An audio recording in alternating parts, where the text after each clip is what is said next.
여러분, 이제 11월 달을 맞게 되는데 11월 달이 여러분에게는 어떤 의미가 있습니까?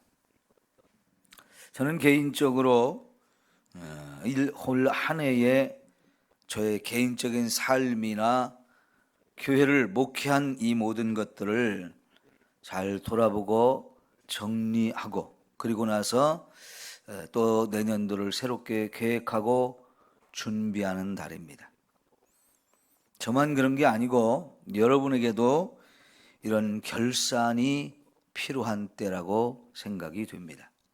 그래야 한 해를 돌아보면서 부족했던 것, 불충했던 것, 열심을 다하지 못했던 것들을 찾아낼 수 있고, 그러면 내년도를 새롭게 계획하고 준비하면서 그동안 못했던 것들을 더 집중할 수 있고, 부족했던 부분들을 보충해서 저와 여러분이 더 발전하고 더 새로워지는 이런 기회를 만들 수 있지 않나 생각이 됩니다.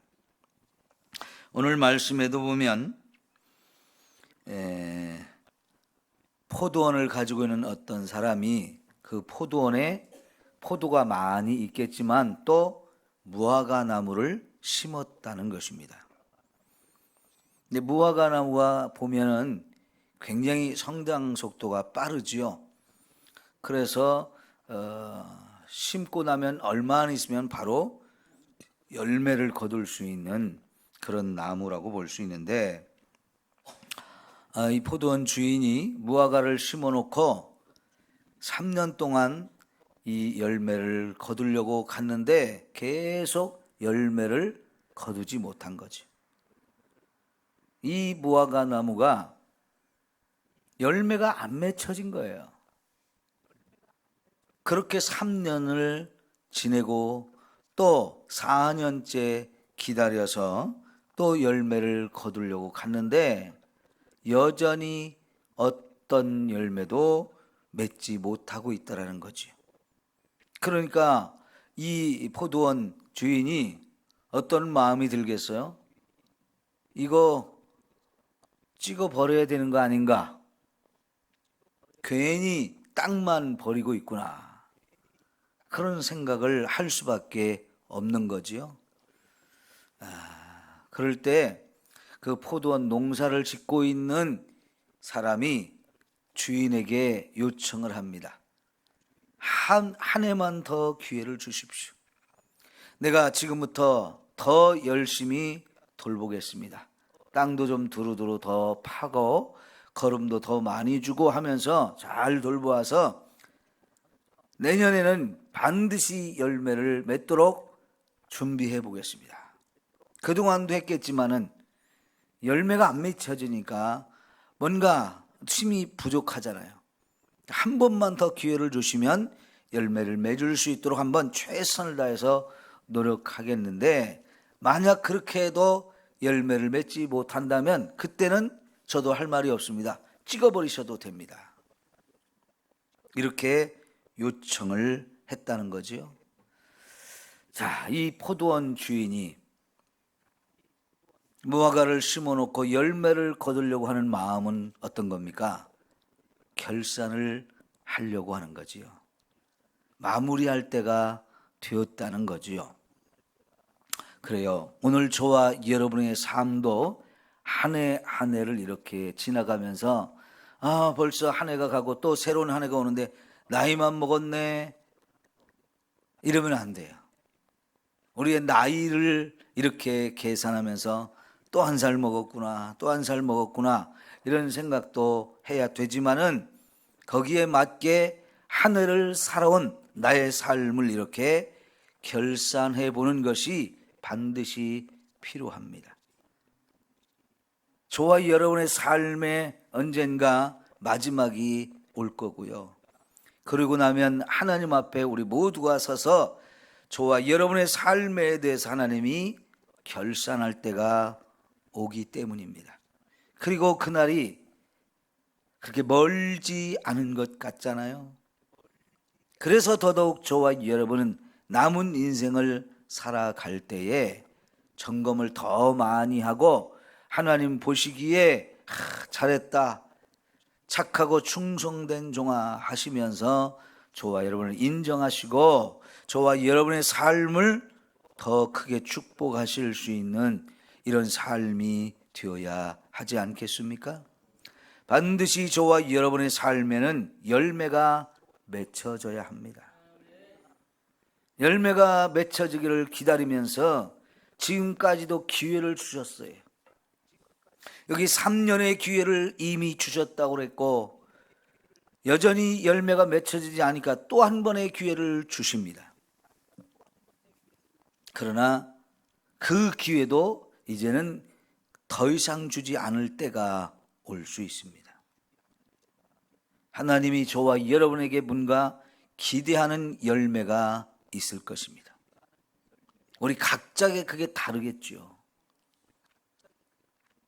하나님이 저와 여러분에게 기대하는 열매가 있는데 그 기대하는 열매를 못 맺으면 어찌 되겠습니까? 저와 여러분의 삶이 의미가 없는 거지요.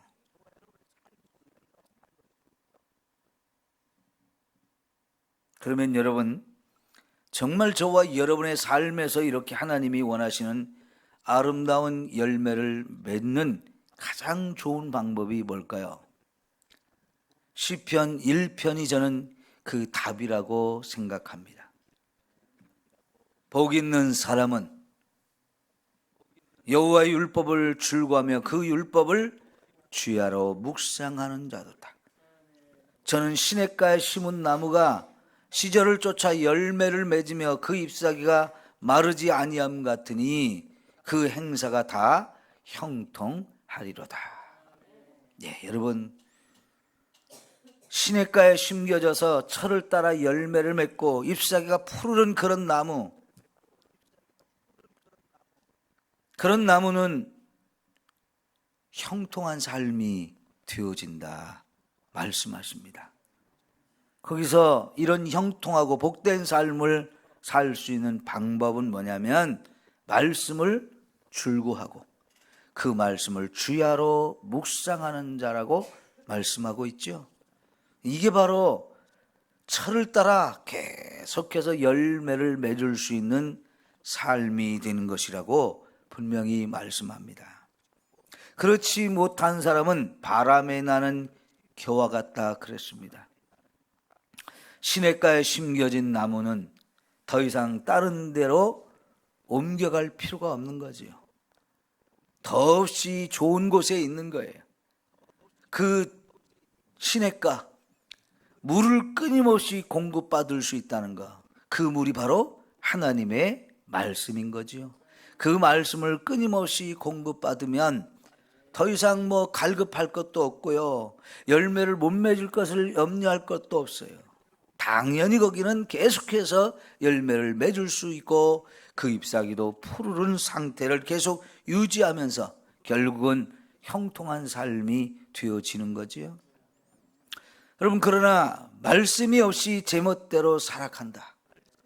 바람에 나는 겨와 같다고 그랬습니다. 계속 바람 부는 대로 이리저리 날려다닐 수밖에 없는 거예요.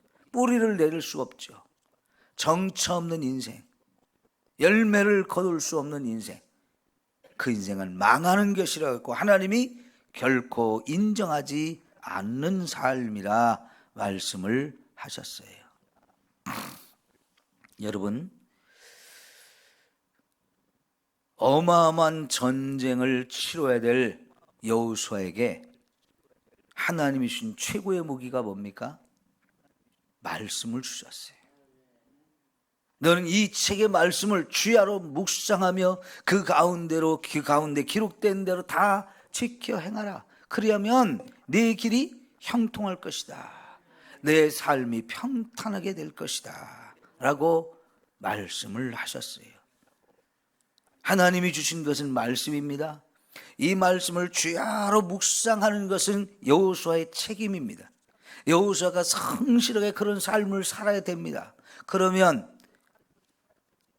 어떤 전쟁의 상황이 돼도 하나님이 그 말씀의 무기를 통해서 승리하게 해 주신다는 거죠. 실제로 여호수아의 삶은 백성이었어요. 아이성에서 잠시 패배를 하기는 했지만은 이거는 여호수아의 잘못이 아니에요.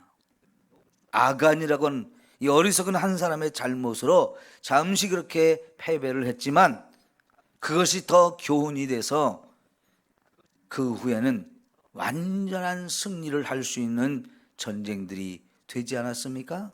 비결은 말씀이었어요. 이렇게 말씀 붙들고 사는 인생, 말씀을 주야로 묵상하면서 왜 하나님이 이런 말씀을 나에게 주셨을까? 이 말씀 속에 들어있는 의미가 무엇일까? 나는 이 말씀을 내 삶 속에 어떻게 적용하면서 살 것인가? 그걸 끊임없이 묵상하면서 깨달은 대로 우리가 살게 되면 하나님이 보장해 주시고 지켜주시고 축복하시는 삶을 살게 된다는 거지요. 세상에는요, 말씀이 없이 살아가면서 우리를 유혹하는 사람들이 얼마나 많은지, 악인의 길, 죄인의 길, 오만한 자의 자리, 이런 자리가 수없이 저와 여러분을 미혹할 때, 이거는 아니다, 분별할 수 있어야 되고요, 이 길은 망하는 길이다, 거절할 수 있는 용기와 결단이 필요한 세상입니다.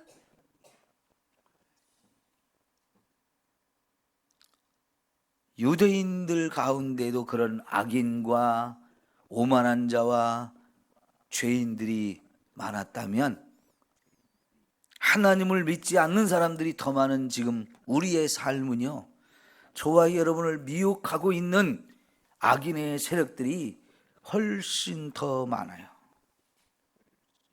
그런 세상에서 내가 바른 길로 가려면 말씀이 나를 지켜줘야 합니다.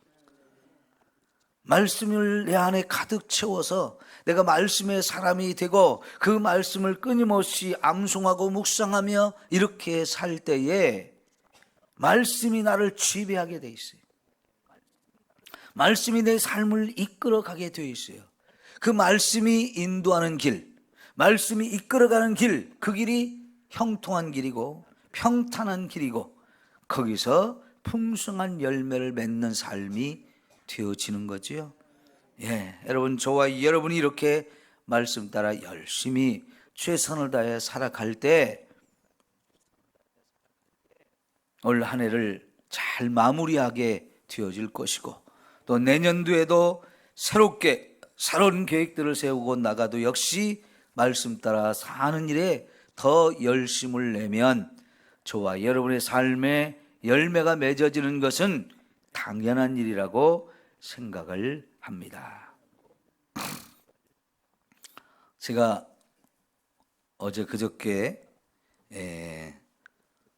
산에 운동을 하러 가가지고 유튜브를 이렇게 듣다 보니까요, 조혜련이라고 하는 예전 개그우먼이 있는데요, 그 집안이 굉장히 남묘호랑개교를 잘 믿던 집안이에요. 그런데 이 여자 개그우먼이 40이 넘어서 전도를 받고 예수님을 믿게 됐어요. 얼마나 예수 믿은 다음에 열심히 성경을 공부하고 연구하는지 신학대학원에 들어가서 신학 공부를 했거든요. 난 근데 이제 연예인들이 예수를 믿을 때 예전에 좀 제대로 안 믿고 또 변질되는 사람들이 꽤 있어서 혹시 그 사람도 그렇게 되지 않을까 염려를 많이 했어요. 그런데요, 자기 친정 식구들을 열심히 전도를 했더라고요. 그 중에 친정 어머니를 예수님을 믿게 이렇게 했는데 어머니가 75세에 신앙생활을 시작했대요. 그리고 이제 80이 됐는데 예수 믿는 지 5년밖에 안 됐는데요, 그 75세 된 그때부터 예수를 믿게 되면서 성경을 얼마나 열심히 읽든지 성경을 27번인가를 읽었대요. 할머니가요. 그러면 도대체 한 해에 몇 번씩 읽었다는 걸까요? 한 해에 5번도 더 읽었다는 얘기예요. 얼마나 열심히 읽었으면 그 연세에 그럴까요? 저 깜짝 놀랐어요. 여러분, 우리 성경 더 열심히 읽으셔야 돼. 그리고 더 열심히 말씀을 듣고 말씀을 배우고 암송하고 묵상하면서 살 때에 그 인생이 최고의 인생이 되는 거예요. 예? 우리 하나님께서 우리에게 말씀을 주셨고요. 그 말씀대로 살아갈 때 진정한 열매가 맺어져요. 저와 여러분이 맺어야 될 열매들이 그 속에 다 있고요. 말씀이 저와 여러분의 삶을 놀랍게 변화시켜서 하나님 보시기에 가장 합당한 삶이 되어질 수 있습니다. 주님이 언제 저와 여러분을 불러놓고 결산하자 하신다 해도 부끄럽거나 두렵거나 떨리는 것이 아니라 하나님이 정말로 인정하시고 마음껏 축복하시는 저와 여러분의 삶이 되어지기를 축원합니다. 감사의